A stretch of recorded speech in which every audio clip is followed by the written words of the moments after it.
Magandang buhay mga netizens. Yan po ang prinsesa. Alam nyo mga netizens, mga kababayan, mga kabarangay, pag ako'y naging kapitan, hindi kayo problema. Pwede nyong gamitin ang barangay hall sa pagtatago sa inyong pinagkakautangan dahil kayo'y pagod na sa katatago sa mga inuutangan ninyo. Pwede nyong gamitin ang barangay hall at maglalagay ako ng paskil sa labas na bawal pumasok dito ang mga maniningil.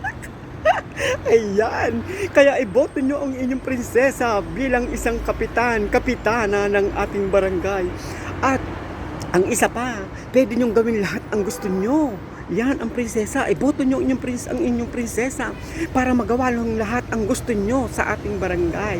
Pero pag kayo'y nagka-problema, huwag kayong lalapit sa akin. Kaya mga kabarangay, ayan na, malapit na ang botohan. Iboto na natin ang prinsesa ng mga katulong bilang kapitana sa darating na botohan. At sa mga nagkakaroon ng mga problema, pwede kayong lumapit sa akin pero wala akong maibibigay na tulong sa inyo.